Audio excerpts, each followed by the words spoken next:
அத்திமரம் துளிர் விடாமல் போனாலும், திராட்சை செடி பலன் கொடாமல் போனாலும், கர்த்தருக்குள் மகிழ்ச்சியாயிருப்பே,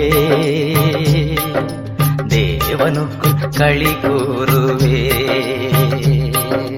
அத்திமரம் துளிர் விடாமல் போனாலும், திராட்சை செடி பலன் கொடாமல் போனாலும், கர்த்தருக்குள் மகிழ்ச்சியாயிருப்பே, தேவனுக்குள் களி கூறுவே.